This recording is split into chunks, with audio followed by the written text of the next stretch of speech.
back, party people, to the Whatnauts Reactor Core. This is episode 18. It has been some time since we have recorded one of these. I think the last one we recorded was Harley Quinn and the Birds of Prey. That was some time ago. This week, however, we're going to be talking about Scoob, but we will get to that in just a sec. My name is Kyle Springer. I am joined by Melissa Wilkinson. Yes. Yes, exactly. As well as Ignacio Rojas. Hey. How are you guys? Good. Yeah? Yeah. Well, as good as you can be. You said you had to go back to work after we're done recording this. Yeah, I stopped work half an hour ago, shoved some food in my face, and as soon as this is done, I have to go back to work. So I'm kind of not all here, but for my boy, for all my kids, I'm going to try. Exactly. Ignacio, this is your first time on the Reactor Core. Yes, it is. But you are no stranger to us here at the Whatnauts. You have been co-hosting Crossplay with me. Is our video game podcast, which I've had a ton of fun making. Oh yeah, me too. Yeah, it's really fun. So if you guys want to go check out all of that stuff, you guys can find out more information on our website, thewhatnauts.com. But Scoob is what we're here to talk about. Mm-hmm. Melissa, you are kind of our resident Scooby-Doo expert. I'm far from an expert. That is a life goal of mine. I often think about like what weird hobby I'm going to get into when I retire. Like how my dad got really into motorcycles, and some people get into like boats or yoga or mosaics or something. I just want to learn everything about Scooby-Doo. I imagine you on some like local news station, and it says Melissa Wilkinson, St. Louis Scooby-Doo expert. Number one person in the bi-state area. Yeah. Yeah, I think I have more fondness than actual knowledge about Scooby-Doo. I have to acknowledge it's deep 50-year history, whereas I mostly just know Zombie Island and Mystery Incorporated and the live-action James Gunn movie. I wouldn't call that an expert, Kyle. Okay, so what are your experiences with Scooby-Doo? And well, the original Scooby-Doo cartoon was always on during the day. Yeah. When I got to stay home sick from school, I would turn on Cartoon Network and it would be reruns. The one from the 60s? Yeah. It played all the time here. But then I also remember A Pup Named Scooby-Doo. I really liked that show. And I think that was about it for what I watched. I remember the live action movies, stuff like that. Like I think I went to go see the first one in theaters, but that's kind of about it. And then Melissa, you and I covered Scooby-Doo Mystery Incorporated on the review show. That was good. What about you, Melissa? Same. I grew up with the old school cartoon. I didn't watch as much A Pup Named Scooby-Doo. I felt like it was talking down to me. I think by the time it was like on syndication and reran to me, I was older than the kids were in the show. So I'm like, I'm not settling for this. I'm only going to take the ones that are older than I am. And it's been a long time since I've crested that hill, and now I'm older than they are, which I don't like.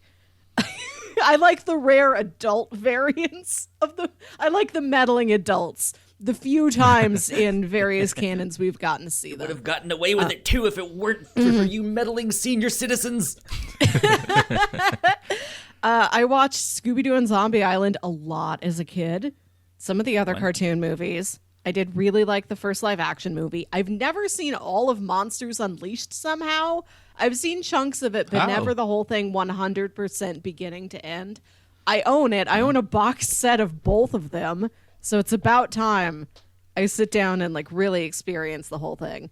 And then I found I found Mystery Incorporated in college, which is still one of my favorite TV shows I have ever seen. That really cemented this franchise's place in my heart. Like, I never really thought about how much Scooby-Doo really meant to me until I saw Mystery Incorporated. Oh. Okay. What about you, Ignacio? He's over here being like, man, you guys are old fogies. Damn, man, you watched the original one? Yeah, we are. It was what was on. Yeah, so I'm, of course, younger than both of you, so the Scooby-Doo I grew up with was actually What's New Scooby-Doo. Okay, yeah, I do remember from the early 2000s. Yeah, so that's... Yeah. So I watched that when it was on Cartoon Network. I grew up with it. I also, whenever it would pop up, I would watch the other older Scooby-Doo shows, like A Pup Named Scooby-Doo or The 13 Ghosts. I think that's one. I don't think I've ever watched the original, though. I don't think I've ever watched it. So that's it for TV shows. I, of course, grew up with both live-action movies.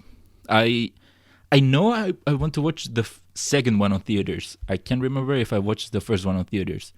But I think the first one, I at least had the DVD for it. Gotcha.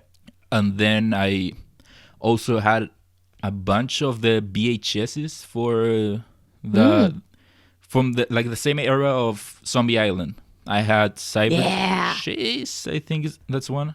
That's the one I watched the most. I had the one with the aliens. I had another one, I think. And then Cartoon Network would always show the other movies, like the one with the witches and Zombie Island. Although I don't think I've ever watched Zombie Island all the way through. It's among the best. And then other than that, I, of course, had the PS1 game for Cyber Chase. I really loved that game. I never finished it, but I really loved it. Yeah, that's pretty much it. I never watched any show after What's New Scooby-Doo. Like, I never watched, what is it, Mystery Inc.? Yeah, it's just called Scooby-Doo Mystery Incorporated, and it aired on Cartoon Network in from 2010 to 2013, and it's we're taking the kids, we are planting them in one town the whole time, and they're investigating, there's monsters of the week, but it's also the mysteries of the town, mysteries of their parents and of their own pasts, and it's more serialized and a little darker and more mature and really cool looking art. I dig it a lot. It was very good. Don't they eventually go to another dimension or something, a parallel universe? That show gets weird. Apparently it gets pretty weird. It does. Yeah. We covered season 1 of that show back on episode 25 of the Whatnauts review show. Oh, a long time ago. Yeah, so I don't know why I never watched that one. Yeah. Huh. Well, I tried to look up some facts about Scoob, and the stuff I wanted to find out they didn't have yet, which would have been the how much money it made on opening weekend and stuff like that. But it was not in the box office, so Box Office Mojo does not have those numbers. And the studio that made the film doesn't really need to report those numbers unless they want to. However, it's interesting that Trolls World Tour, which came out, a month or so ago now? Yeah, more or less. Made a lot of money, and I think broke relatively records for... I think it made a lot of money relatively. I'm sure it would have made more money if it had come out on theaters. Potentially, yes. But I think people were amazed at how much it made for a video on demand, no theatrical release sort of thing.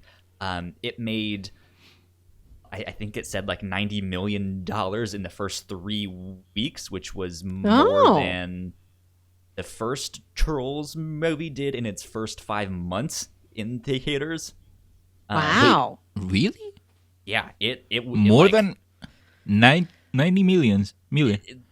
Yeah, something like that. I might not have my numbers exactly right on Yeah, that. But it was like I have no Because that sounds concept of how much eyebrows. money is normal to make in one weekend. Because That I just sounds operate bad. on Marvel numbers, so I don't know what pretty good is.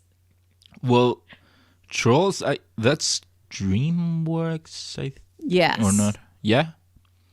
Yeah. So I think 90 million for 3. What'd you say? 3 months? 3 Box weeks. office? Oh, 3 weeks. Yeah, I don't think that's really a good number for It's not in movie the grand theaters. scheme of things, and like Melissa said, compared to like Marvel blockbusters, but it's Yeah. Trolls. You don't expect that to make Avengers money. But Yeah. Could my have sworn point is, Trolls was a hit. my point is, people were surprised at how well Trolls did, but from what we can tell, Scoob seems to be outperforming it.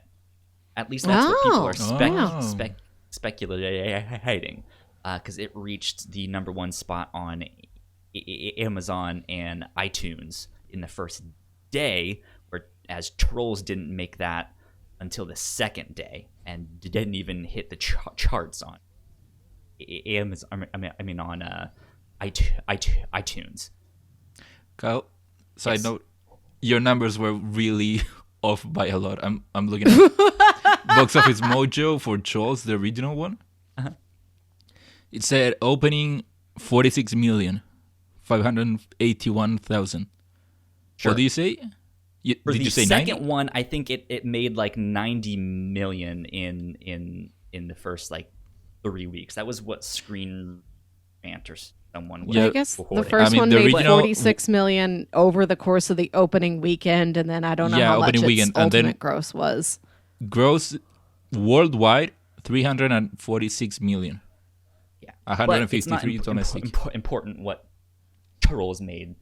Yeah, no, The I'm just tangent. point that I was trying to make is that people are speculating that it is doing better than this second Trolls film, which was raising a lot of eyebrows and stuff. Yeah, And that's also and I think- what started that whole AMC beef of like, we're not going to show Universal Pictures in our theaters when they get back. So Yeah, and I think it Interesting does stuff. make sense that Scooby is doing better, because I think the Scooby-Doo name, it has, like we said, 50 years of history.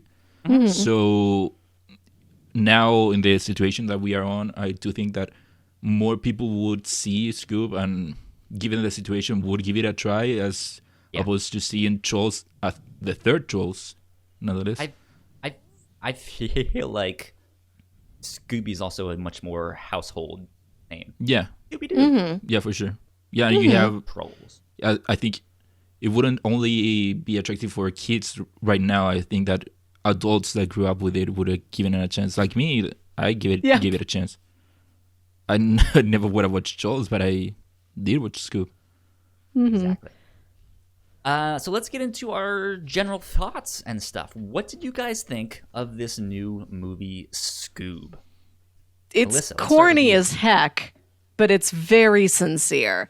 Like, it definitely has its share of awkward, we're going to try and modernize this. Here's a contemporary pop culture reference jokes. But, like, what cartoon movie adapting an old IP does not have that? Like, it's run of the mill for those things.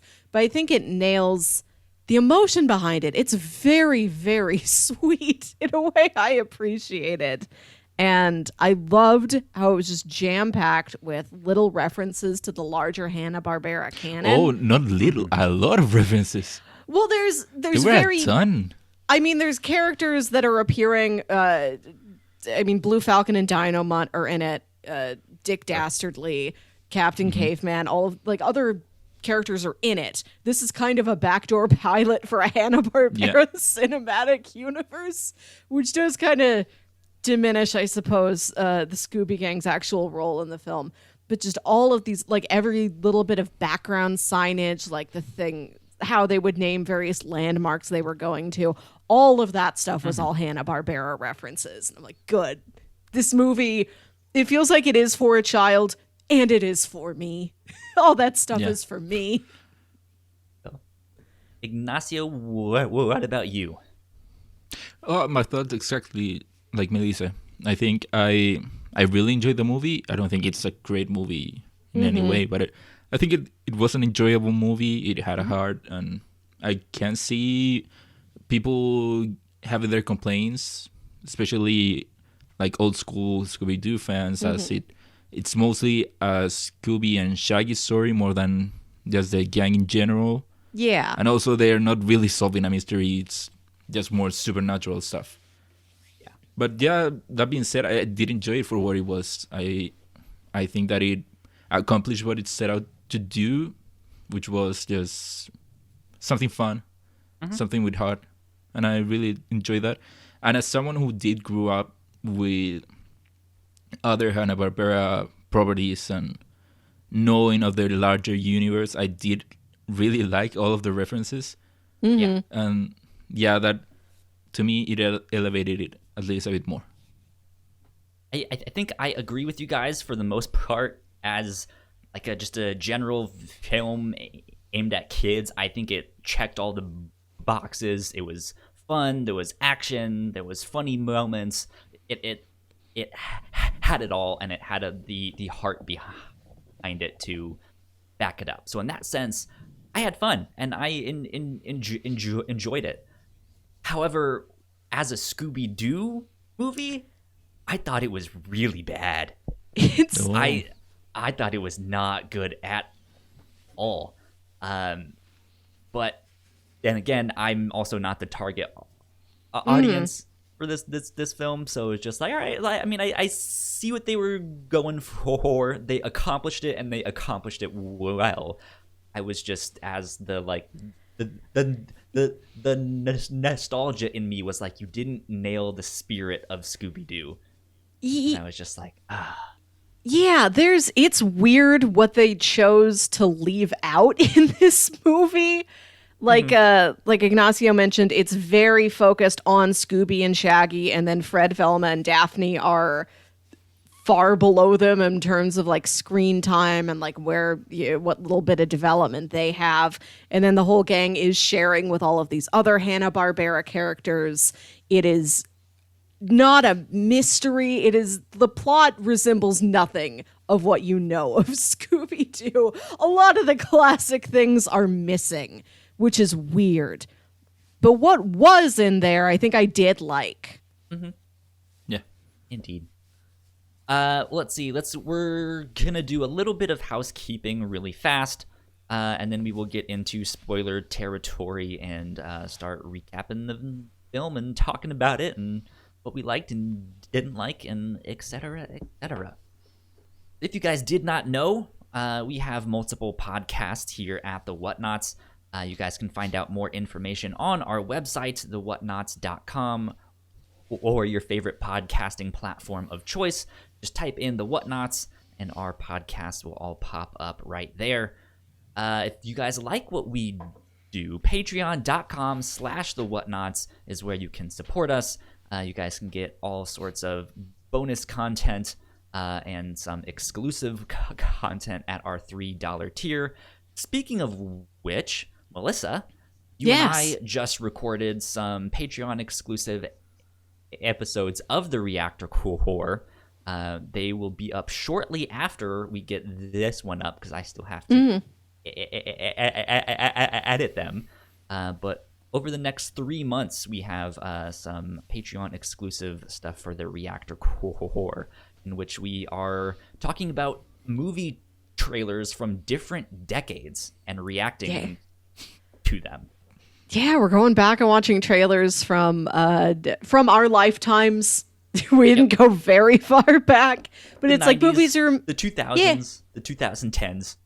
Yeah, we thought it would be fun to, instead of talking about like a brand new movie or even like reacting to a trailer for a movie that is coming out and is actually culturally relevant, we're like, let's go back and watch old movie trailers and talk about the art of the trailer itself and like how trailers have evolved in our lifetimes and what patterns we see and what trailers stick with us for their own sake and not just because they're advertising a movie we saw and we liked.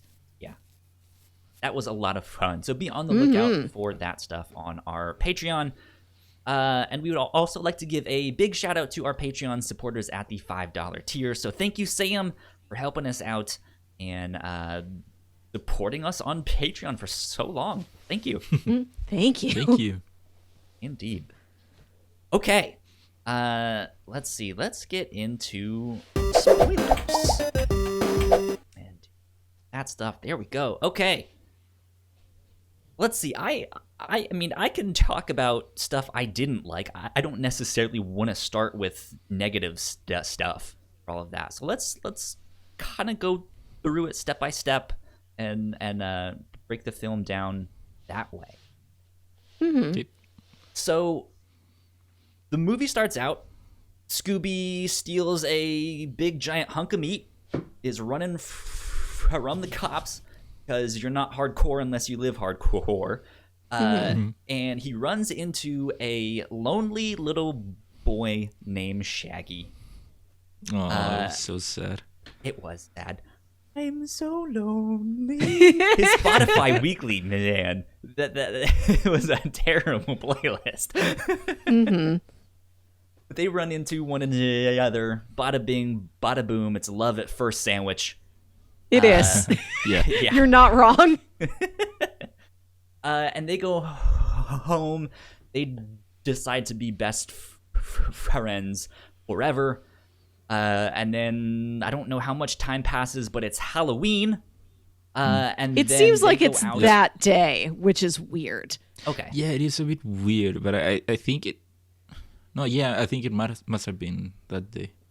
Yeah. But yeah, the one thing I'm sad that is that they removed a scene that was in the trailer, which was Scooby licking Shaggy, and then Shaggy licking Scooby back. Oh, I really like that scene, and I wish it would have been still in the movie. I like that the movie from step one establishes, like, it recognizes this is the core of the thing. Everybody loves the whole gang, of course. Velma, icon. Daphne, icon. Fred, icon. All of them. But, like, the real heart of it is Scooby and Shaggy. Always has been. It's the classic boy and his dog story. The most beloved boy and his dog story, I suppose, except for that Charlie Brown kid. Who? So I like that this is where they start. Yeah. They're like, we are getting you off on the right foot. You're welcome to the story. Surprise. It's what you knew it was always going to be. It's just a cute boy and his dog story. There might be a ghost. Yeah. I'll come back to that in a sec, because I have something I want to add, but I'm going to add just a little bit for here. So yeah, Halloween night, when all of a sudden the insane clown posse attacks. They're attacked by juggalos skateboarding around them, right? It's these kids, like these punk kids on skateboards, and they've got like clown paint on their faces. And what I love is that they steal the steal the candy, not for them to eat. They're like, don't eat all of this candy. This is bad for you. And then they throw it over a fence into the lawn of a spooky house.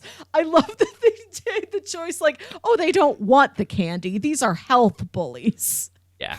I love the one joke where it was like, don't you know, like, Halloween is this thing created by corporations for you to eat more candy?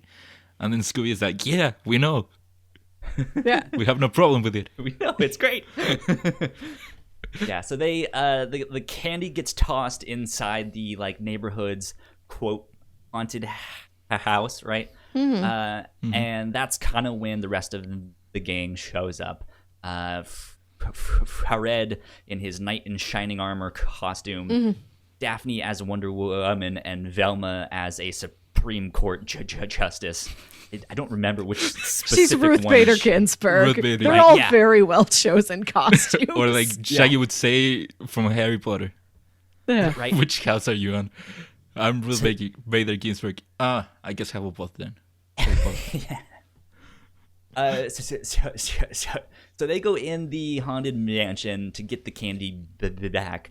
There's supposedly a ghost in there, but very quickly they solve the mystery. Oh, it's not actually a ghost. It's the guy that lives there. Oh, and the guy that lives there is also like stealing and reselling a bunch of stuff on Yeah. eBay.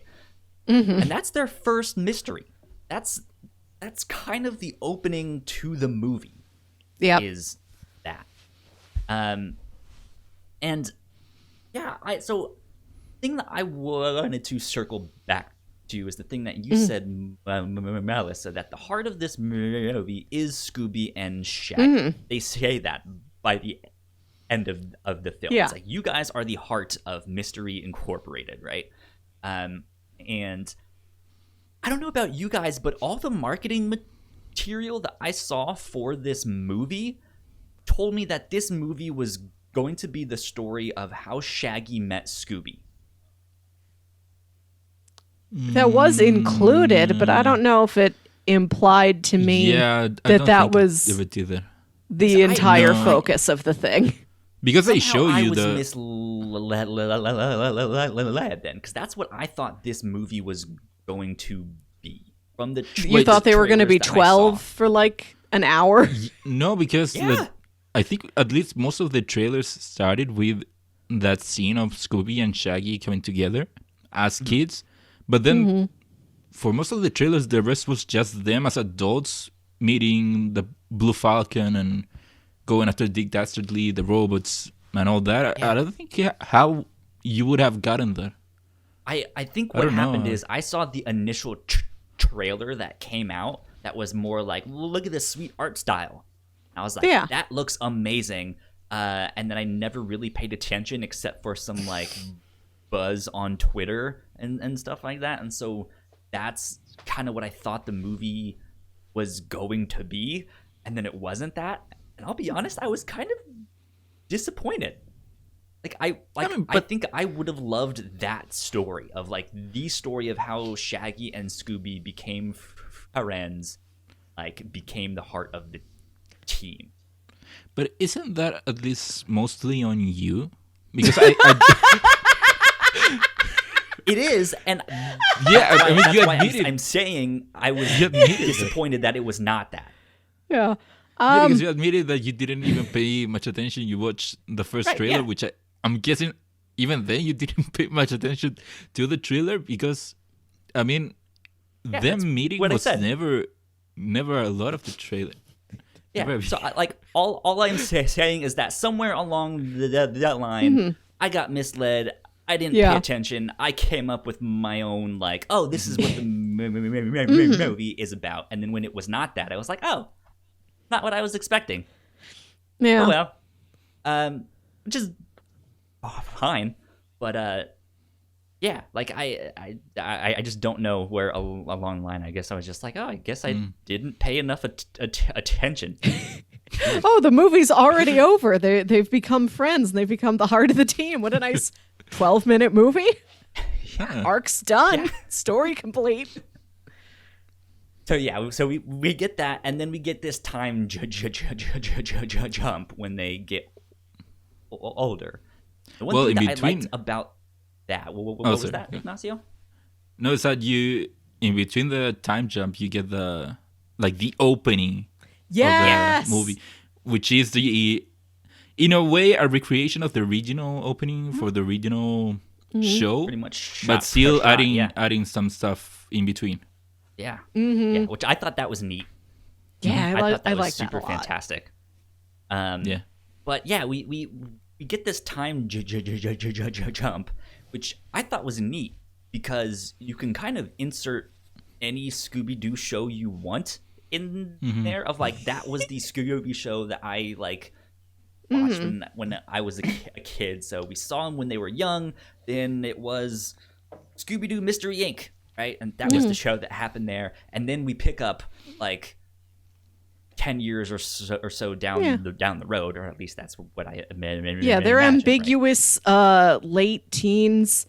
I think they mentioned that they do taxes, so I presume they're at least 18. They've had jobs of some kind. Is this a paying position solving mysteries? Who can say? They are ambiguous, like 18 to like 22-year-olds. Yeah, that's like Fred kind of can, the thing is like, can you drive want to go legit.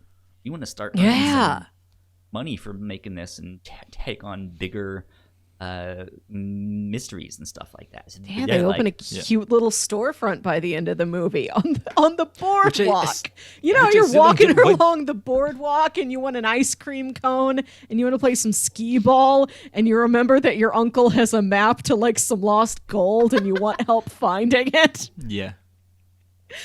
Like, oh yeah, I forgot. I have a mystery. Let's stop inside here. Oh, right. My dad was murdered. Can you guys help? Yeah. Oh, my little brother disappeared a month ago. I forgot. Can you guys help? Yeah. But yeah, so they're out for some like venture capital, some angel investor to help invest in their business. So enter Simon Cowell. Yes, you heard me right. Simon Cowell. Here's the deal about this. That has been the go-to contemporary pop culture reference for the last 18 years. So it almost feels like the most classic nostalgic version of awkward contemporary pop culture reference. He was a joke in like Shrek 2 when we were 11. Okay, I'll give you that. I thought I was baffled. I was like, it is all the people? It is Simon a strange choice. This is bizarre. Yeah, and for me personally, I didn't like the inclusion of someone like Simon because trying to tie it like to the real world, I didn't like that, and also the other references to other real world people, contemporary people, but it does seem to be something that the Scooby-Doo, along all of its history, has done. It's always something that's the show does, which is include Scooby-Doo contemporary the Globetrotters. Exactly. So like it feels corny and awkward, but like the show has always done this throughout all of its canons, and like that's just like the thing any movie like this would do. So I can't fault it for it. Why Simon Cowell? Like, it is. Why not someone who's more relevant? Like like you said, he was the joke like 18 years ago. Yeah, like it's not like we need money, so we're gonna ask James Corden. He's gonna listen to us sing. It's someone that the kids might know more, like Ninja or Taylor Swift, right? Like I don't understand why or Simon go for, like, Cowell. He's not oldest, relevant to the children. Most classic reference possible. It's like, well, we asked Don Knotts if he could give us some money. Like, who was around in 1969? Charles Nelson Riley, will you help us? I'll be honest though, if it was Don Knotts, that would have been the funniest moment in the entire film. Kids love Don Knotts, even if they don't know it yet. No one knows who he is anymore. Ignacio, do you know who Don Knotts is? No. I'm lost. See? He's the guy from Andy Griffith's Show and Incredible Mr. Limpet and The Ghost of Mr. Chicken. He's like the bug-eyed, wah! He's that guy. From like all He's the always old startled. black and white TV shows in the... If you see a scrawny, bug-eyed man wearing like suspenders and he looks startled and nervous, that's Don Knotts. He was on Scooby-Doo, the classic cartoon, at least once. I feel like he was on there multiple times. I never watched. I'm not as old as you guys. Oh, well. Melissa, we're getting old. Maybe Don Knotts never made it to South America. Who knows? But I don't know, so maybe.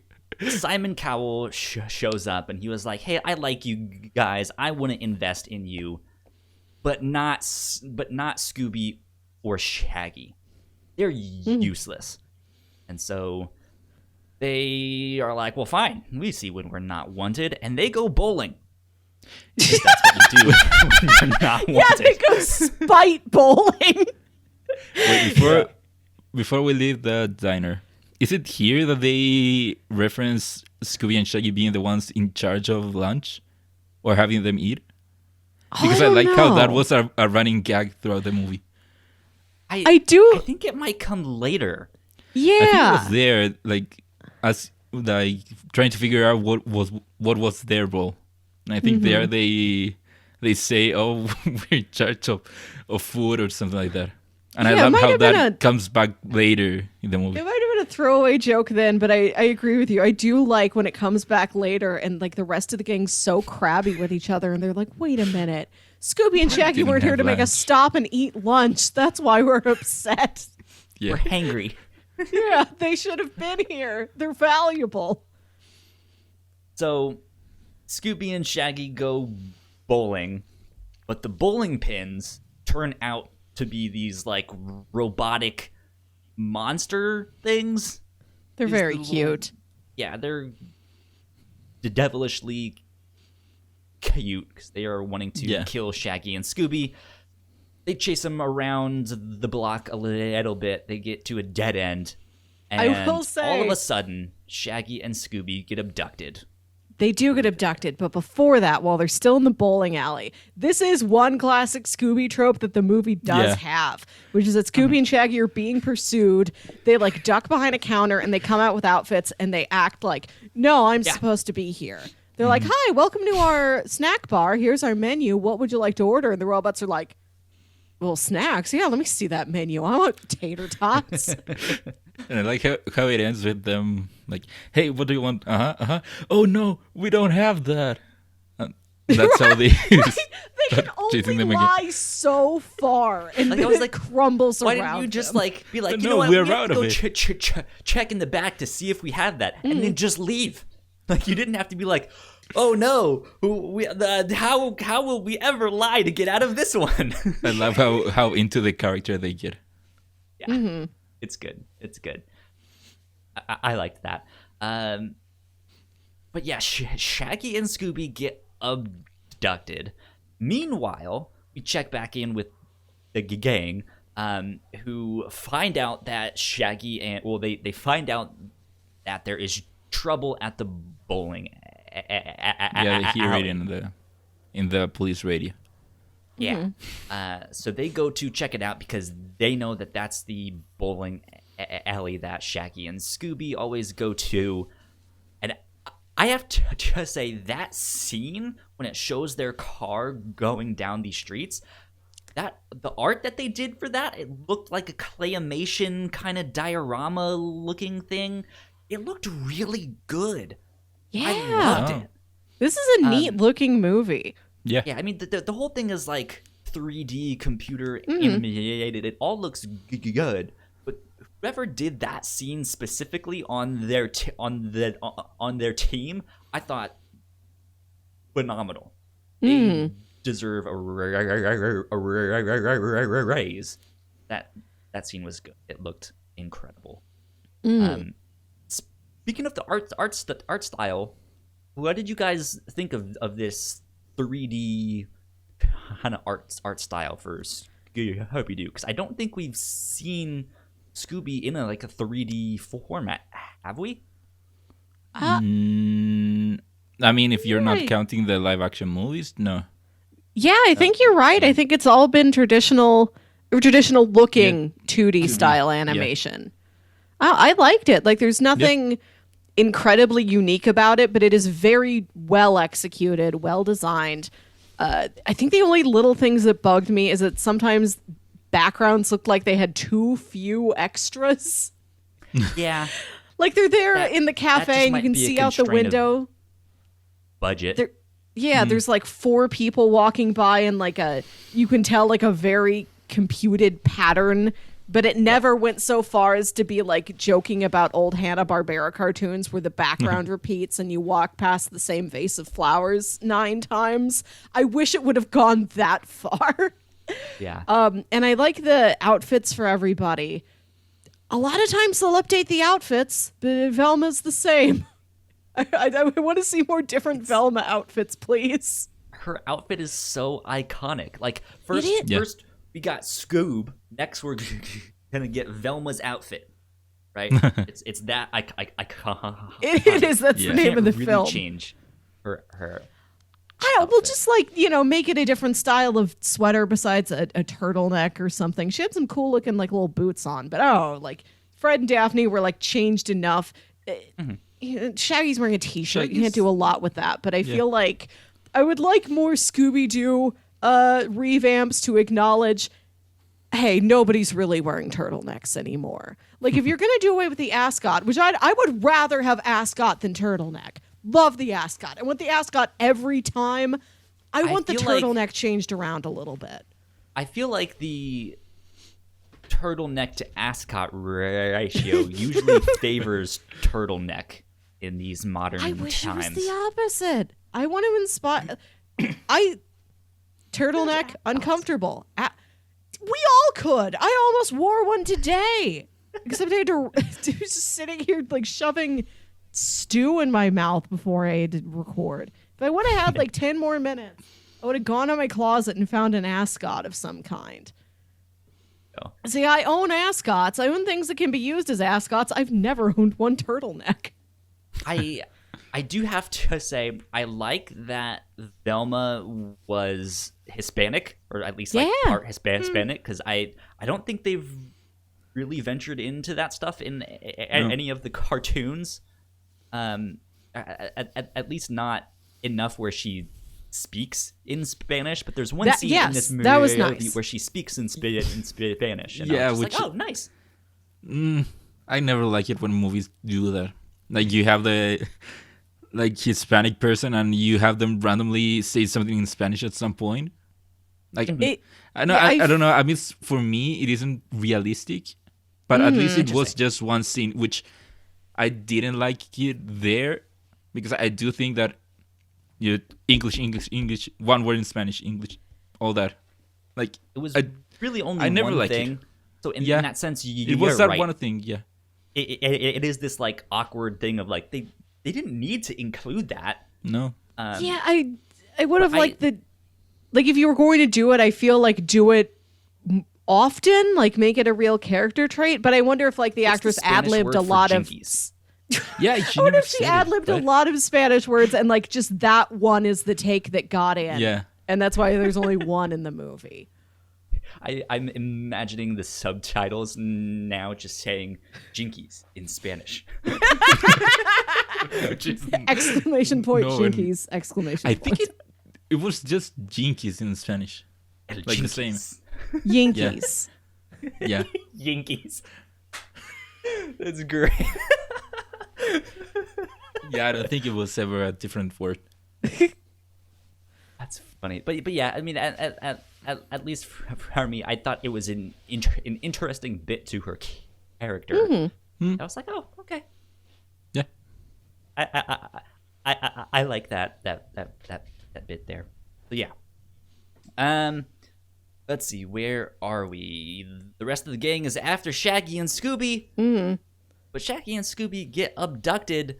They think it's by aliens, but it turns out it's not. It is IKEA. It's exactly. It's like, oh man, we're I'm in sorry, IKEA, I love those Scoob. dumb jokes. I love them so much. Yeah, no, they're abducted by, his name is what? The Blue Falcon. It's Blue Falcon Yeah. and Dynamut, and then their pilot is named DD Skies. Guys, is that supposed to be a pun on something? On these guys. I don't know. I was so today I looked up a Scoob Easter eggs video, and the video included some very helpful Easter eggs. Some I knew, some I did not. But it also stopped and explained every pop culture reference, like Shaggy thinks that Velma's Halloween costume is a student from Hogwarts. This is based on the Harry Potter book series by British author J.K. Rowling, and I'm like, this isn't what I came here for. J.K. Rowling wrote those? Explain to me the really particular little Hanna-Barbera things. DD Skies is apparently from the original Captain Caveman cartoon, which I didn't know. I knew he had I was three unfamiliar sidekicks with known those. as the Teen Angels, but I did not know their individual names. I gotcha. Okay. Yeah. Good to know. Yeah, so we've seen Blue Falcon and Dynamite once before in the film. At the start, we see Shaggy and Scooby in Shaggy's room, and he has the action figures of them. Shaggy is a big fan of them. They recognize them right away. It's like, oh my god, you're not the real one, because that's not the outfit. He doesn't wear that. There's no feathers. Who are you? She's just like, I upgraded the suit, you guys. Like, yeah, and like the previous Blue Falcon has retired, and this is his son. It's his son, but it's the original Dynamite who is fed up with him and misses the original Blue Falcon. They all miss the original Blue Falcon. Nobody really likes the new guy, but they're trying to groom him into a hero. They never call him the Blue Falcon. What's his name? Brian? Yeah, like something like that. He always refers to him as Brian. But yeah, Mark Wahlberg. Yeah. What do you think? I didn't recognize him as Mark Wahlberg. He was doing a very good Ryan Reynolds impression in that. At times I was like, that sounds like Ryan Reynolds, but I know it's not. Like, he's not in this film. And then at the end it was like, and Mark Wahlberg as what's his butt. I was like, wow, you did good. You did really great there. I knew beforehand that it was Mark Wahlberg, and even then, sometimes I couldn't even recognize his voice in there. Like, I think he really did a great job with it. Yeah. I think the voice acting overall in this movie is very good. Like, there's a lot of lines that are real cheesy, but they are said so precisely and timed so precisely that it really got a laugh out of me. Yeah, and I think most of the cast isn't really like a voice acting like cast. Like, for example, you have Zac Efron, you have Amanda Seyfried, you have Malfoy from Harry Potter. I forget. It's his dad. Yeah, it's Lucius Malfoy's Dick Dastardly. He's Dick Dastardly, yeah. Really? He does a great job, yeah. Yeah. I did not pay enough attention. And then Mark Wahlberg, and then Dynamite was Ken Jeong, I think. Yeah, he does a great job. Yeah, so the cast isn't really like a traditionally voice acting cast, so I really like how it was never a problem. Yeah. Good. Speaking of that, though, a kind of point of tension around this film was recasting Shaggy. Because a lot of people really like Matthew Lillard as Born Shaggy. for the role. Yeah, and I would agree with you. I think he was born for that role. Can you guys remind me the name of the actor that played Shaggy? I should just. I forgot. You guys know off the top of your head. He's like a comedy guy. Is it Will Forte? I forgot who voiced him. I'm looking it up. I know people there are screaming right now. This guy. It is Will Forte. Okay, good. Because Will Forte is like a name I see in things all the time, but I can never remember what he looks like or the last thing I heard or saw him in. Like, I know he's a guy, but I have not personally been able to track him very well. Yeah. So, what did you think of him specifically as Shaggy? Because he's one of the main characters there, and I know for someone like me, it was like, oh, it's someone else. It's not them. But what did you guys think? Yeah, he does a great job. Yeah. Yeah. I think it's very much in the classic Shaggy voice, but it's still very heartfelt. Like when he can deliver the jokes, but when he needs to deliver the emotional lines, it's also it's just as effective there. Yeah. To me, I never had a problem. One, because I think he did a great job with the voice, and second, I don't have any attachment to any English voices for Shaggy, so it was never a problem to me. And having to pick between him and what was the name of the other one? Matthew Lillard. Matthew Lillard. I would I prefer the one we got for Scoob. Interesting. Mm-hmm. I think my thoughts on the voice acting was kind of the same as my thoughts overall on the film. I liked it. I think they did a good job. My nostalgia, I think, just got in the way and was just like, it's not what I want. It's not what I remember. It's not, it's just slightly off. Like there was every now and again, like he would hit the accent, he would hit the thing, and he'd be like, that's it, and then he would sell it back into something else, and I'm just, not exactly what I want. But that aside, yeah, I think he was perfectly fine. He did fantastically. So, which voices for which Shaggy has he done the voice, Matthew Lillard? Because he, of course, couldn't have been the original one. So, other than the live action movie, yeah, he's the live action one, and then he is the one in Mystery Incorporated, and they have the original Shaggy, Casey Kasem, play his dad, which is nice. Oh, nice. And he's voiced Shaggy in like one of the Scooby-Doos since then. Like he's been, it might have been Be Cool Scooby-Doo or like the more recent stuff. Scooby-Doo and Guess Who. I'm out of touch with the stuff since Mystery Incorporated, just because since then I haven't had a cable package with Cartoon Network in it.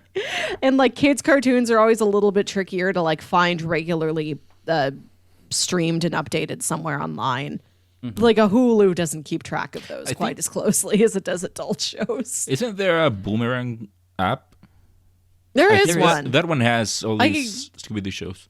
I just haven't paid for it. That stuff might be on that one too. And then I know HBO is coming out with their thing, I think this next week. Their HBO already. Max, and I know they own network. Yeah, they own WB and all that stuff. I might get that thing just for Boomerang. the Cartoon Network back catalog. That's worth it for me. There you go. I miss Boomerang. Was Boomerang ever a TV channel over there? Yes. We didn't always have it. We have had a wide variety of cable when it first packages started. in my life, and like some channels weren't able to be gotten reliably. Yeah. Yeah, so we had it. It was always a channel that would play old, like Hanna-Barbera shows and the like. Yeah.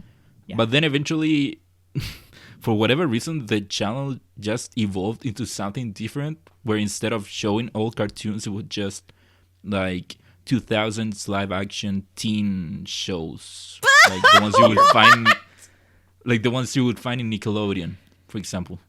It was so weird. I don't know why it changed so drastically. But yeah, I know. I miss Boomerang. But I am going to kind of speed things along here so we can cover the rest of the film. So we have met the entire Scooby gang. We have met Blue Falcon, Dynamite, and Lady Skies was her name, is what you said? Cool. So the villain of the film is Dick Dastardly. But they don't introduce him like that, right? Right. What do they call him? They're not just like, here he is, the villain. Ha ha. No, but do they introduce him like Richard? Maybe.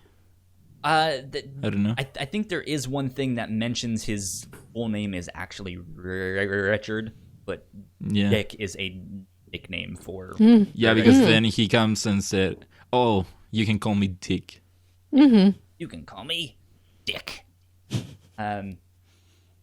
But yeah. So the plot of the movie kind of revolves around what Dick Dastardly wants to do.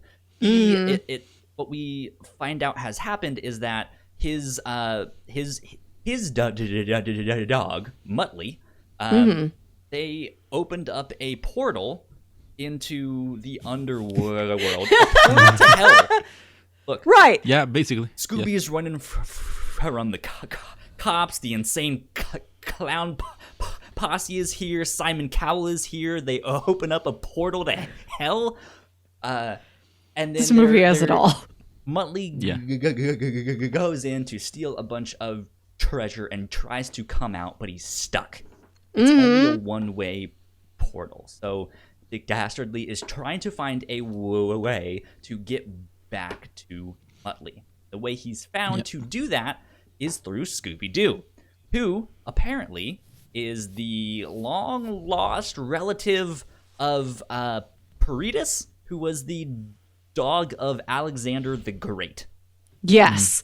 So apparently Alexander the Great and his dog found the portal to the underworld and did some sort of a magical artifact spell to lock it away, and now you need one of their descendants to open it up again, because Dick Dastardly found, well, you can open it, but you can't come back out. You need one of the descendants to open up a two-way door. This is so preposterous. I kind of dig it.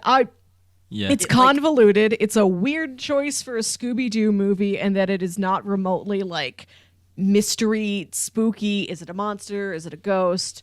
Is it a killer? Charlie robot? It's just a land developer in a mask. Dastardly things. Yeah, it's weird that it is so overtly just I'm a villain and I'm looking for here I am. I have a couple short disguises, but I'm not trying to pull the wool over anyone's eyes. I don't have any technology that makes you think there's a ghost and there isn't. It's a really conventional kind of cartoon adventure story, which is an odd choice, but I do like that it is boy and dog versus boy and dog. I love that that's what it boils down to. Yeah, and I love that it wasn't... Oh, go ahead. No, it's that I love that it wasn't just this villain that wanted to dominate the world or cause chaos. It was something personal to him. He had this friend that he lost, and he's willing to do anything, open a door to hell to bring him back. Yeah. And I really love that. And that's a great point. And it did get emotional at some points. Yeah, I really liked when Dick Dastardly is I think for me, though, this is where I kind of started rolling my eyes at the film and just being not it. Because, this is not the type of adventure that the Scooby gang goes on. There's a big fight scene with big ships and lasers and explosions and all of that stuff. And it's just this is not what This is not Scooby-Doo. This is Johnny Quest. This is something else. I can see something like this happening in a third if this is the end to the trilogy, and we've gotten the Hanna-Barbera cinematic universe, and you want to have this big action explosion fight scene, stuff like that, that's fine. But at least show me that you can get the spirit of Scooby-Doo down besides just the first 10 minutes of the film. Yeah, but I guess for me, the reason why it doesn't bother me is that I don't think this is meant to be a starting point to anything. We have, like I said, 50 years prior to it.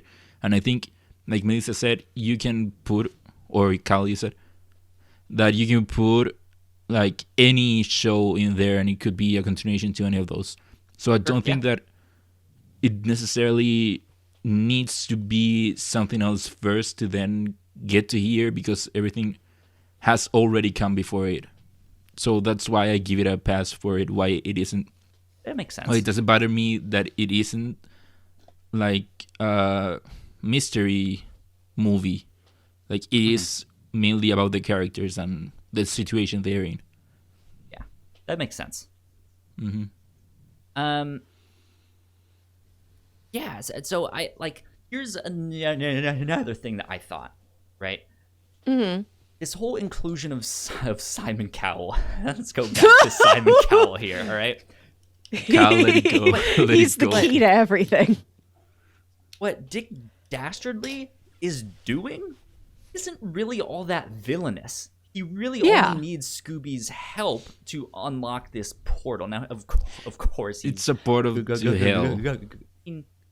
Yeah, it's a portal. I mean, you saw what happened in the end. They let Cerebus go. Yeah, but ultimately, the bad thing he did was kidnap Scooby-Doo.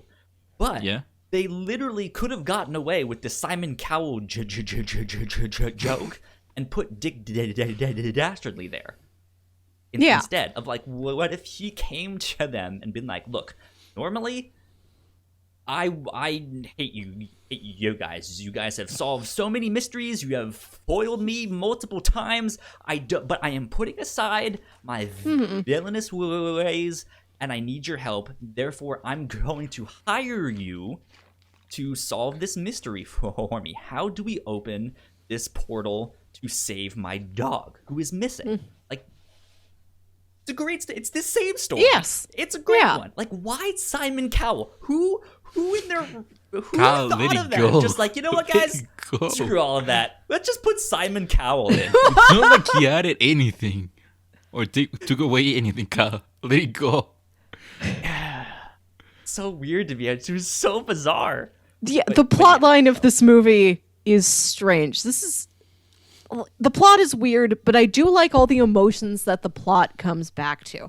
Like, I forget exactly who it is he's explaining his plan to, but like Dick Dastardly is telling the story about how like Muttley got lost in the portal to hell and he needs to get Muttley out. And you are seeing what actually happens, which is that the portal opens up and he's like, Muttley, go in there. And Muttley's like, I don't want to. He's like, no, go do it.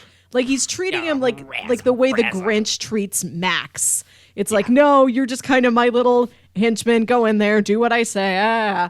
But like what Dick Dastardly is saying is, Muttley wanted to go, and I tried to stop him. Like, he's lying to make himself look better, but it's also, you can see that's how he wished things had gone. He wished he would have tried to stop Muttley. He wished he would have figured out, oh, this is my dog. This is my best friend. I really care about him. I should not make him go first into a portal. Yeah. I liked that scene a lot. That was very well done. Yeah. I can't believe this whole movie hinges on a portal to hell. These are our plot elements. 1, Simon Cowell. 2, portal to hell. Funny. Yeah, like I like what they did with Dick Dastardly. I thought he was a good character in this. Wait, so when he got introduced, did both of you know or got who he was? In a general sense. But I'm sitting here now trying to remember in old cartoon canon exactly what is the difference between Dick Dastardly and Snidely Whiplash, because in my head that's one guy. Yeah, because to me, I know who Snidely Whiplash is. At first I just thought he was like a random guy, a random bad guy that, I don't know, maybe had a backstory, but it wasn't until they showed Snidely him. Whiplash is from Dudley Do-Right. That's in the Jay Ward family of cartoons. It's another like bad guy with giant chin and mustache. They're just visually similar. Yeah, so I thought he was a random character, but it wasn't until they show him on the ship and then he picks up the photograph he had with Muttley or Muttley's photograph. Yeah, and you're like, oh, that's when my jaw dropped really at that point, because it was like, that's him. I know who he is. Yeah, because the name Dick Dastardly means nothing to me, because that wasn't his name over here. Oh, but it wasn't until I saw his dog cartoon. Yeah, he had it. Kind of just showed up in some things. I think he had one, but yeah, what I know him from is what's it called, the Laugh Olympics? Yeah, something. Wacky races. Wacky races. Yeah. Yeah. So I googled. Yeah, to me, it's not. I will let you guys know. I googled Snidely Whiplash. Then I immediately googled Dick Dastardly. And now there's a window at the top of Google saying, searches related to Dick Dastardly and Snidely Whiplash. Do you want to Google Yosemite Sam next? How many old cartoon villains do you want? Do you want the Joker? With big mustaches, specifically. Yeah, more mustache villains, please. Yeah, so I didn't know until that moment that it was him, because when I picture him, I picture the big hat and his dog. So Yeah. he never wore the hat. So yeah, that moment when he picks up the picture of his dog, that's when my jaw dropped. Yeah. I recognized the name, and I was just like, he's not really a Scooby villain, but okay. Yeah, no. He's Hanna-Barbera. In a way, yeah. I'm fine with that. Yeah.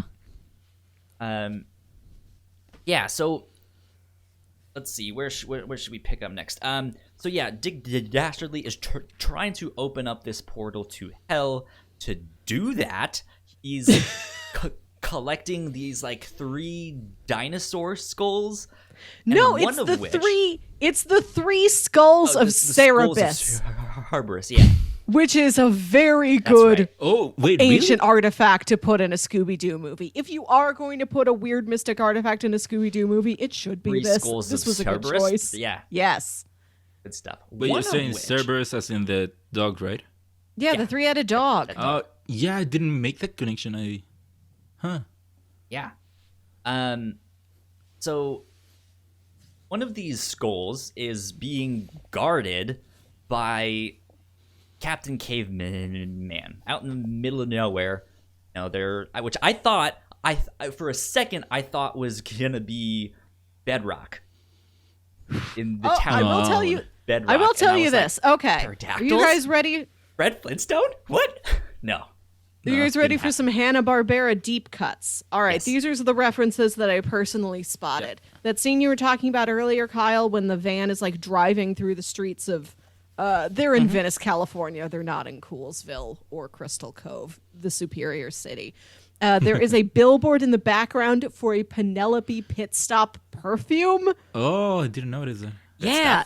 I think the coffee shop they are going to where they meet Simon Cowell is called like the R&S Cafe for Ruby and Spears, the co-creators of Scooby-Doo, that animation company, those guys.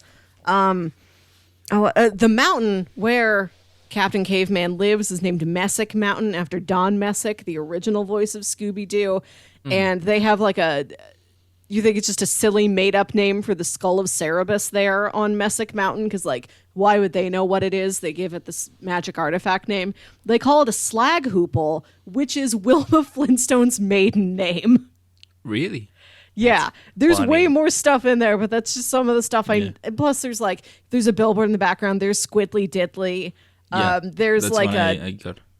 a Laugh Olympics I arcade didn't machine. notice There's little stuff all over the place. Yeah. Oh, yeah. The I ones that- wish this movie got the same like Easter egg deep search treatment that like a Marvel movie would get, because I just watched one video today that hit most of them, and I'm like, I know there's more. Please, like, somebody needs to deep comb through this, and I want to know what's in there, because I know it's way more than that. Yeah, 2 that I caught were where they are in the amusement park and they are inside boarding the door. One of the things they use is a cutout of that Kung Fu dog. I don't remember. Oh, his name. Hong Kong Phooey, #1 Yeah, super he- guy. Yeah, they use his cutout for it. And then that same scene in the background, you can see a poster for what do they call the weekends? Oh, the Hex Girls, witches. yes. Yeah, the Yes, Hex there's a Girls. poster for the Hex Girls. Also, Velma's laptop, where it would have like the Apple symbol, it's got the Quest Industries Q on it. Oh, I didn't And I would notice that. love to get some actual Johnny Quest Yeah, action. and of course in this series. the end credit scene is filled with references Yeah, like Johnny Quest, Gorilla, like Yeah. Argula Gorilla. Yeah, Jabberjaw. Jabberjaw, yeah. God, this. God, I want those things Funky mean Phantom nothing- in here. Mean nothing to me. The names are totally different. I 100% would be okay with a Hanna-Barbera cinematic universe. Yes. That would be great. Well, the Hanna-Barbera universe was really one of the first interconnected universes there ever was. Flintstones met was, the yeah. Jetsons. Yeah, and the Laugh Olympics and Wacky Races. So yeah, we mentioned there's one of the skulls of Cerberus, the swag hoople, being guarded by Captain Caveman. That was an interesting scene to include, and then they included a reference to gladiator in that too, which I thought was good. I was like, see, that makes a lot more sense than Simon Cowell. Like that's I still don't know how many timeless. kids would that one's get the more reference for for gladiator. adults. And That I one's feel more like for just the the phrase "Are you grown-ups. not entertained?" A child has heard that even if they don't know what it means or what it's Sure. from. Yeah. So yeah, they collect the skulls. They go to, I guess, like what, ancient Greece, ancient Rome. I forget which one. Not No, ancient. modern Greece. Well, you know what don't I go mean. back They in didn't time. go back in Open the time. thing and it God. like Okay, like Goes back to it ancient transforms all of the buildings into the way they looked Yeah. when Alexander the Great was back there being great. Yeah, but it is a modern time. Yeah. they open up the portal to hell. Dick Dastardly tries to run in there, but the ghost of Cerberus comes out, starts guarding it. Which I like another his big animation style. Like I think it was they did something that was different from the other animations. I really like that. Yeah, it looked good. I liked it. It reminded me a lot of Kingdom Hearts. Because you fight Cerberus in the Colosseum. Yeah, you fight him. Yeah. Oh, yeah. But that one is the one from Hercules, because, yeah, all right. No, No it's one all cares. Greek mythology. Anyways. Yeah, so then they eventually figure it out. Dick Dastardly runs in to go save Muttley. He thinks he's too late, but Muttley is just taking a nap. He wakes up as Dick Dastardly is hugging him, and then It's very realizes sweet. what's happening, and he's just like, and he's like, "You're giggling? What the hell?" And yeah, it's a big heartfelt reunion. Meanwhile, I should say one of the plot threads that's happening is that Blue Falcon is not the man that his father was. He's not the same No. action hero, and he is often seen running away and cowering and stuff like that. And he and Shaggy have a moment where they kind of reconcile and I guess give each other a pep talk, and it's like, hey, this is your chance. You don't have to do things the way your father did. Like, you can be you, and you're heroic in your own right for doing X, Y, and Z. And I think that helps out Blue Falcon to kind of realize who he is and who he can be, and at the same time, I think that helps out Shaggy, who, again, this whole movie is kind of revolving around the friendship of Scooby and Shaggy, which at the moment was on a rocky turn. Yeah, because there's a scene at the beginning of the movie where Shaggy, it's the first day he's brought him home, and he gives Scooby-Doo this collar, with his name on it. Almost like it's an engagement ring, and Scooby's like, I'll wear it, I'll never take it off. Never take it off. But then when they Death do find us out, part. they're Dick Dastardly is after Scooby-Doo, we should put him in some Blue Falcon armor. Like, he has to take the collar off to get the armor on, and Shaggy takes it very personally. Yeah. Like, I get that arc in general, that he feels like Scooby's kind of splitting away from him, that the two of them have always been a pair, and now Scooby's taken up with his own, Shaggy's own hero, Blue Falcon. Little bits like that, I'm like, why would he take that personally? Like, this makes sense. Does he not want Scooby to have some armor on him? The computer says cannot complete applying armor for an object in the way. No sense that the computer can't just, like, make the armor around Or that they it. don't just, like, put the collar back on around the armor. Yeah. Like, Yeah, it's not adjustable. It comes in one size. One size fits non-armored Scoob. Yeah. No bigger. That has no stretch. There are no belt holes in it. Yeah, but still, the problem Shaggy had was more than just the color. Like, Yeah. they were Right. growing apart because they realized that Dick Dastardly was after Scooby, which meant that Shaggy was just there Yeah. for whatever, no reason at all. Again, he didn't even have to be there. You are useless. So we don't need you. Yeah. This is we don't getting need to you. him.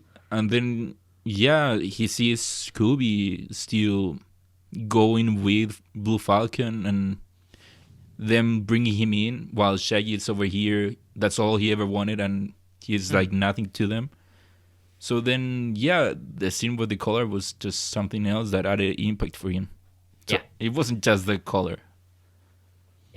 I thought that was one of the more emotional scenes in the film. Yeah. Because you can really see it on Shaggy's face. He's like, he doesn't want it to happen, but he's like, I know this is something that Scooby really wants and is excited for, so like it's it's can take it emotionally and metaphorically very strong, but when you look at it on the practical literal sense so of flimsy. yeah. Just put it back on afterwards. Yeah. Come I on, don't guys. understand why this is a problem. But I liked it. I liked the thought behind that whole story arc of yes. like they get told as a pair that they're not needed, and then even after that they split once more, where Shaggy is again told like, "Hey, no one needs you. Like you don't do anything. You hide and make sandwiches." Right? Which Which is all of us. Which is like bringing back Which is me, let's be Simon, honest. which then again is bringing back what started with Simon Cowell, which was that, hey, we don't need Shaggy and Scooby. So now it turns out no one needs Shaggy. No one does. Yeah. I kind of liked how that grew into this story of like, hey, relationships and friendships will have that. Will have stuff where it's like, hey, you guys still might be friends. You guys might end up going separate ways for a while. Might be for a long time. It might be for a week. You know, who knows? You guys might be back to best buddies. And when you realize that, then it's not such a big deal to take off the collar. Or to grow and, you know, be like, you know, he's my friend. I want to support him as he goes off and fights crime or knows what, right? Also, they could have given Shaggy a suit just because. They could have. Yeah, you know, just for fun. It looks like you've got enough resources. You can't give him a play suit. You can't give him a Blue Falcon t-shirt.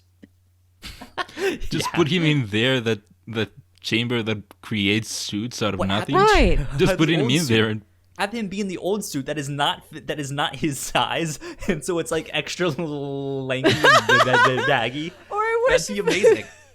Or if after Scooby takes the collar off, then Shaggy's like, well, fine, I'll wear it.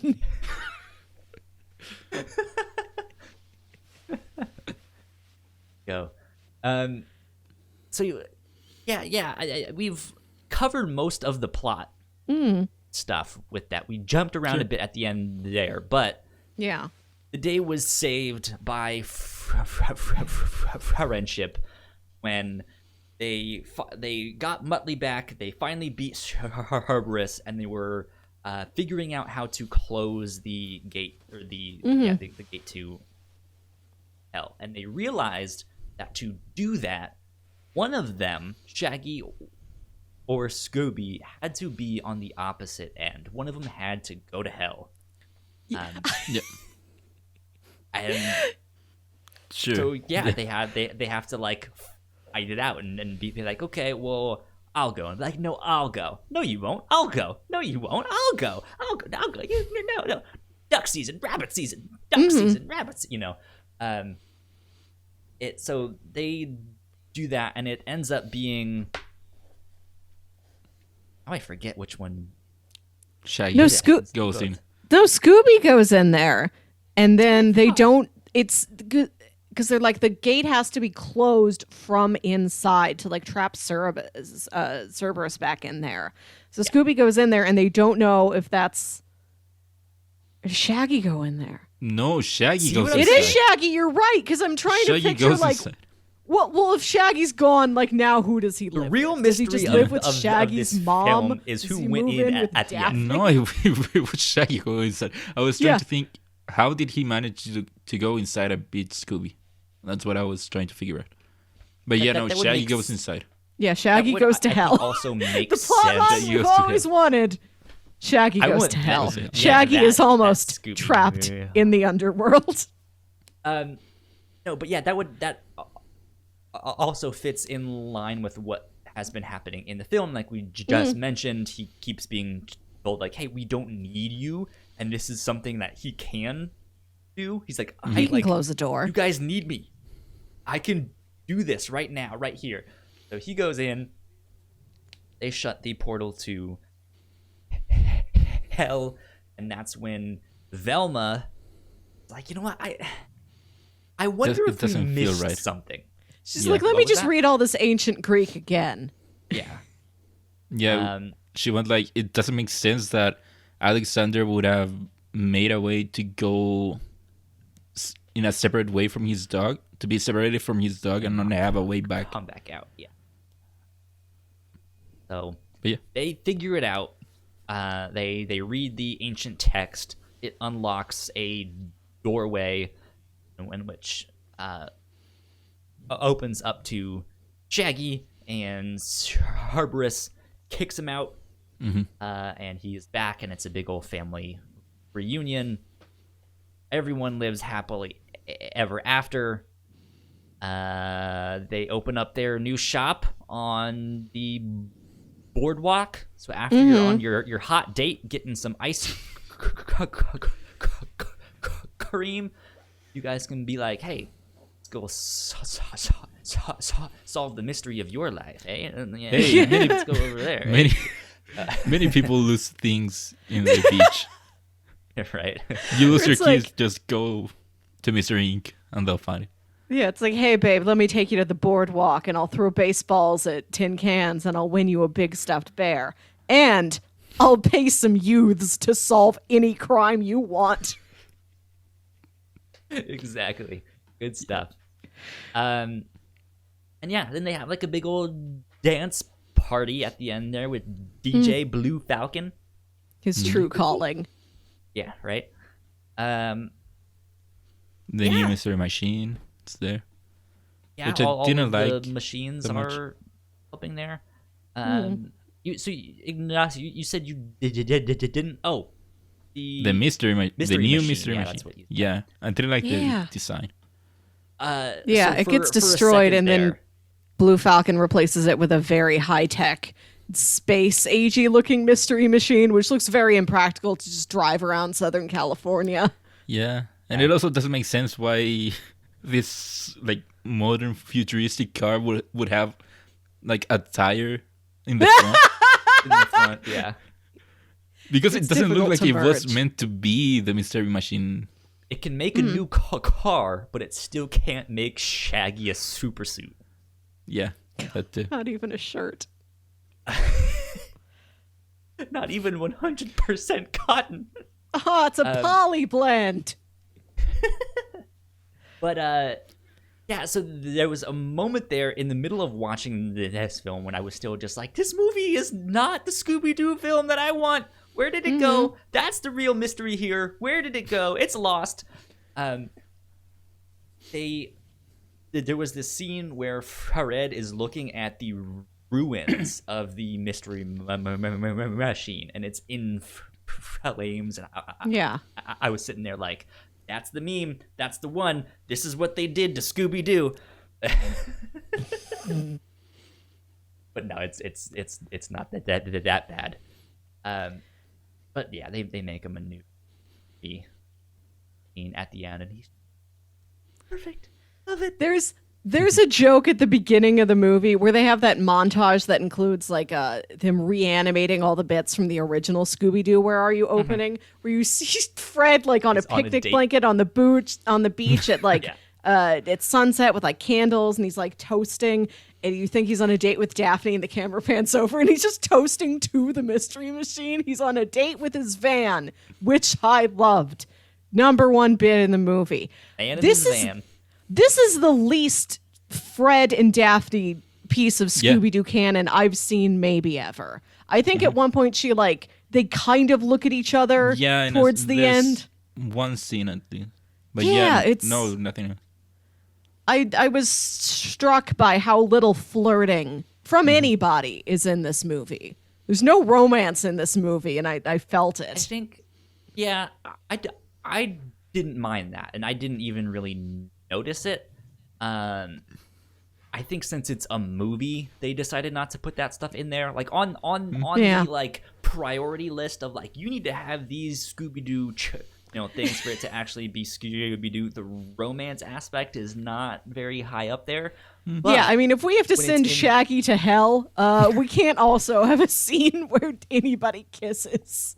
Right. No, but when the romance stuff is in the cartoons and stuff, I'm totally fine with it. I'm like, yeah, that makes sense. That's cool. They're a bunch of teenagers. What they do. I will say there was one moment in the film that I did not like the animation. It was very quick, but in my mind it was very prominent. It was when they get pulled over by the cop, and the cop does the glasses off, flip the hair back and it's forth. like a sexy lady cop. It's like a Pam Anderson and Baywatch type of cop. Yeah, and that hair was very stiff. It was very plasticky. Well, it's filled with Aquanet. She's got it covered with hairspray.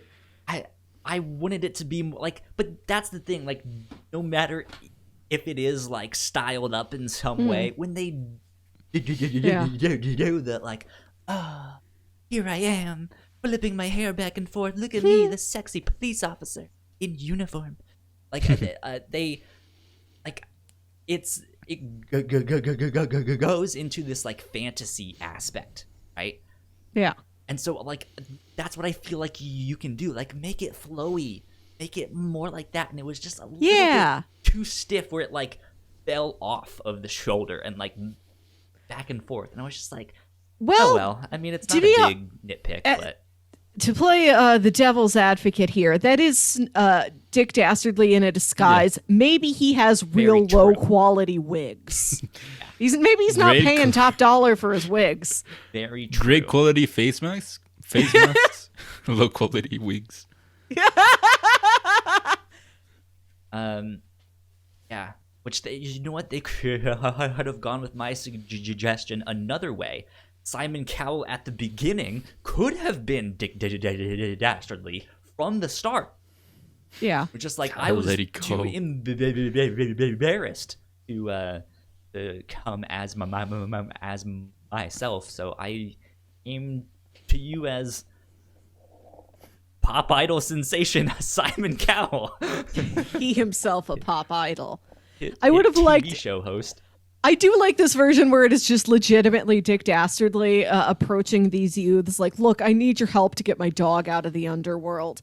But he keeps finding ways to put on disguises as training for them. It's well, if you kids are top mystery solvers, you have to be able to see through any ploy. And he keeps putting on disguises and then tearing them off. And they're we know that was extremely flimsy. We did know that was you. This is not training at all. Yeah, we've been doing this for a long time. Them. You didn't know. But no, that, and the whole thing of when Fred, Daphne, and Velma are in the van, they're have a mystery. This is the mystery. It's Scooby-Doo's lineage, which I liked that. That makes sense. I can see someone going to the executives at the studio being hey, let's make a new Scooby-Doo movie. We know that they can solve all sorts of mysteries, but what if mystery is one of their own? I love this. This is big in the Mystery Incorporated series, where Scooby-Doo is descended from an ancient race of gods, and this is why he can talk. Because he's descended from interdimensional beings. But they don't explore it. Yeah, Mention it there I need that more. one time, and then just drop it. Except for the fact that like he is that. Yes. They're just like, well, that's what he is. There's no mystery there. Why did you call it a mystery? I need more mystery. This was high on adventure, low on mystery. Sure. Looking back on this movie, there's individual bits I really liked, and it's a little baffling how all of it comes together. Like you're right, Kyle. Like it's fine as a movie, but as this being a Scooby-Doo movie, it's like, what an odd set of choices that you have made here. I only hope that they're going to keep like taking different Hanna-Barbera properties and smashing them together. Like we'll just get all these different combinations. Like maybe there is a movie in the future where they do have like a more traditional mystery to solve of like, you know, they say there's a Bigfoot out in these woods. There's some monster out here. And they go and it's like a legitimate mystery for a while. And then it's just Yogi Bear. Yeah. And then they just go on an adventure with Yogi Bear. But at least part of it is a mystery. I see a picnic a basket. Maybe Johnny Quest needs some help solving a mystery. You know, they get into all sorts of trouble. They probably like awakened a mummy by mistake. Yeah.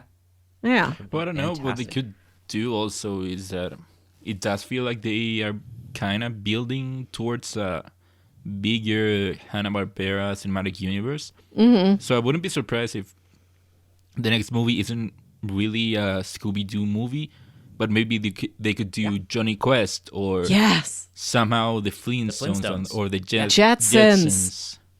Like put stuff together that hasn't been put together before. Has Johnny Quest met the Jetsons? I think he should. Yeah, that would be amazing.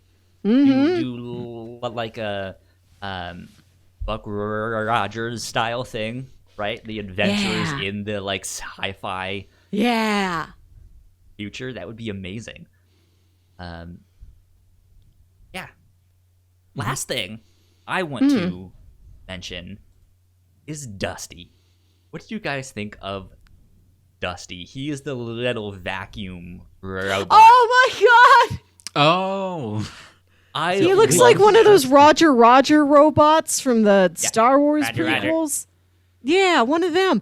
I dug that very much. I like that there is a robot that Dick Dastardly tears apart, fixes with a vacuum cleaner as a cheap joke because the robot sucks. He's bad at his job.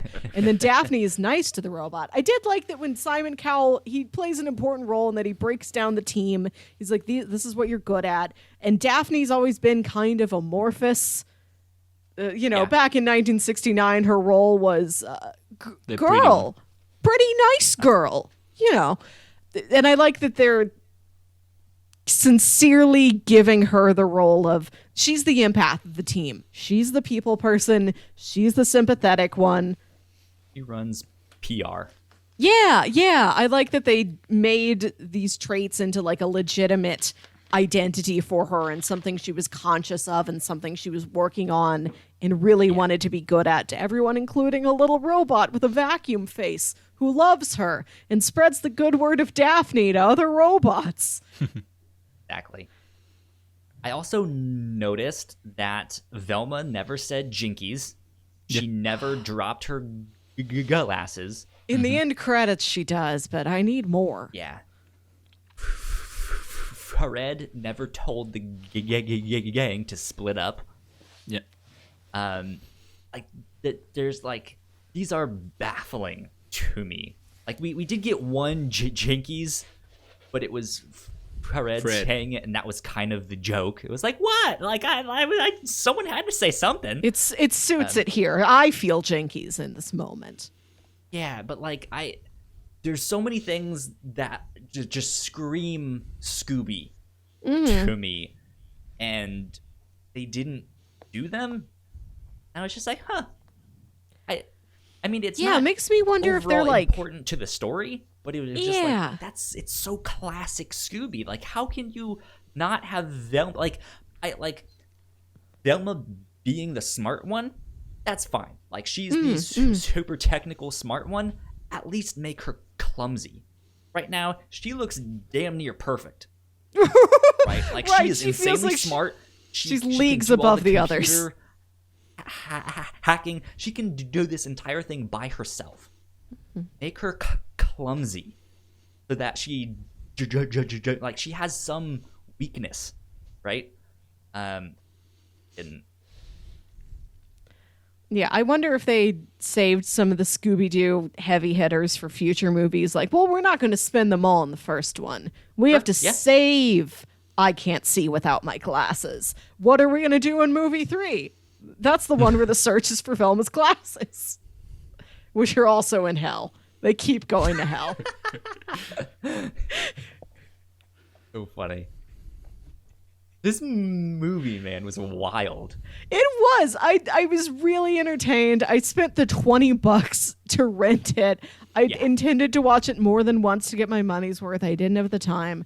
But still, like, I was gladly paying $20 to get to watch this movie and to show them I care about Scooby-Doo. I care about all this Hanna-Barbera nonsense. I will willingly pay for more. This is a down payment on a future here. Yeah. I hope that they make something else in the same vein. Yeah. Else, whether it be Scooby-Doo or some other kind of Hanna-Barbera. I want Johnny Quest because I feel like everybody else has been there's the John Goodman Flintstones, there's the Dan Aykroyd Yogi Bear. A lot of these things have had updates and like revamps, and we're going to try it as a movie, and we're going to try a new TV show or a comic or something. I feel like I haven't seen a lot of Johnny Quest, and I want to see him be given a good adventure. The only thing, like, there was a Johnny Quest reboot at some point. There was in like the early 2000s, late 90s. The Real Adventures of Johnny Quest. Something like that, yeah. Like several years ago, I remember reading a news blurb that said Robert Rodriguez was going to direct a live-action Johnny Quest, and I think that thing dissolved or fell into development hell. I want it. I want to rescue it. I want that back out. Perfect. I know we don't normally do recommendations on this podcast, but I did have something that I at least wanted to give a shout out to. The Flintstones comics from a few years back. I think like 2016-ish. I could be wrong on that date. I don't remember. Read those comics. They are brilliant. They are so good. They're hilarious. There was a number of Hanna-Barbera properties that DC Comics. There's one where like Jetsons, Snagglepuss. The Snagglepuss one where he's like Tennessee Williams and he's a sad old gay playwright. The Southern Gothic Snagglepuss. Yeah, I've heard that one was also very good. I've read the Flintstones one in particular, and you would think these comics would just be like a modern interpretation of just like a licensed comic, which you don't expect much from. But these were legitimately brilliant. They were so good. So go read the Flintstones comics. I can never say enough about Scooby-Doo Mystery Incorporated. I think it is legitimately one of the finest cartoons I have seen in my adult life. I wish it was mentioned in the ranks of like Legend of Korra and Adventure Time and Avatar and Steven Universe and all of those. I think it's very strong and it's kind of overlooked. And I also want to say that same creative team at that same time also did a reboot of Looney Tunes that was just called The Looney Tunes Show.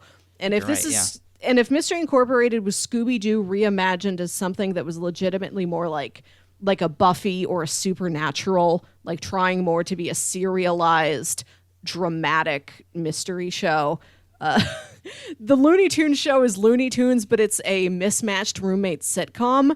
And this sounds cheap to have Bugs Bunny and Daffy Duck just be roommates who are crabby at each other, and all the other Looney Tunes characters are like their neighbors.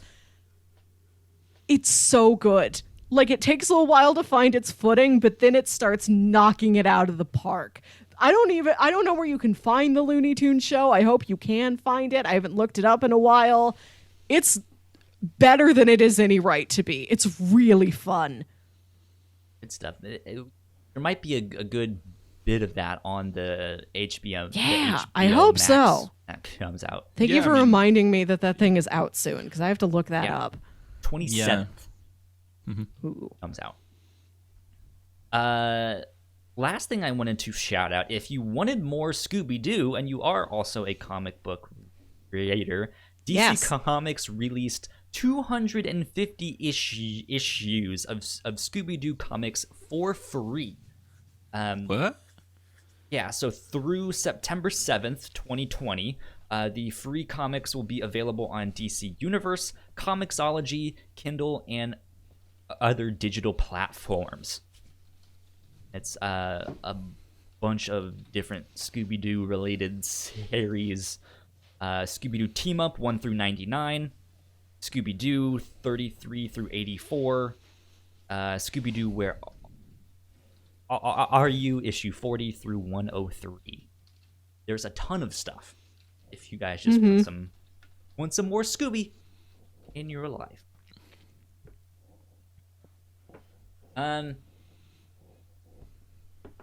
Well, yeah, I think that about wraps us up for our discussion on Scoob. I think that was good. It was fun. I had a lot of fun recording this.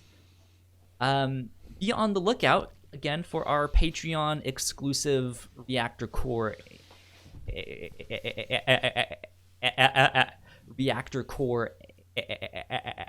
episodes. Those should be up on our website very shortly after this goes up here. Ignacio, where can the people find you on the internet? Well, they can find me on Twitter at Ignacio Rojas B. That's IGNACIOROJSB. That's my name. And Melissa? You can find me on Twitter and Instagram at Wilkywit. That's WILKYWIT. And this seems an appropriate time to bring up that I did used to run a cartoon-specific Tumblr blog that I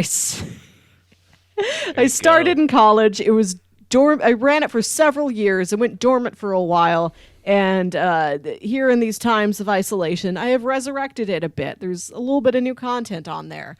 Not real content that I've made, just reblogs of other things. But yeah, that's Cartoonology on Tumblr. So if you want, you can look through the archives, look through the tags, and find a lot of my previous feelings and musings on the various incarnations of Scooby-Doo. Sounds good. You guys can find me at Yo Kyle Springer on Twitter and Instagram. You guys want to stay up to date with all of our podcasts and such, we are at the Whatnauts on Twitter. Go like, share, subscribe, do all of that stuff. We are at 70 followers on YouTube. So if we can keep bumping that number up, we're close to 100. Let's get us to 100.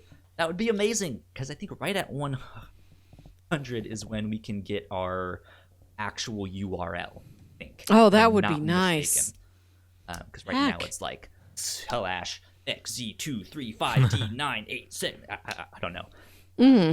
It would be helpful if we could get some more subscribers on YouTube. Yeah. So go check all of that stuff out. Like, share, subscribe, sell your soul, tell a friend, do whatever you need to do to help spread the word. Send your dog to hell.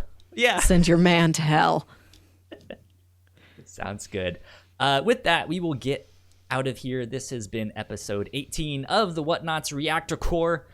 We will see you guys next time. I don't know what that will be, but hopefully we will get one Artemis Fowl? Sooner. Yes.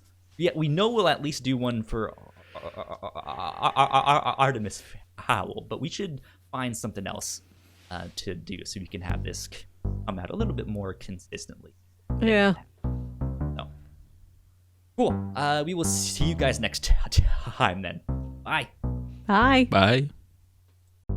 Thank you so much for checking out our podcast. I was about to say our Patreon page, but this is not our Patreon. It's the end of our YouTube video.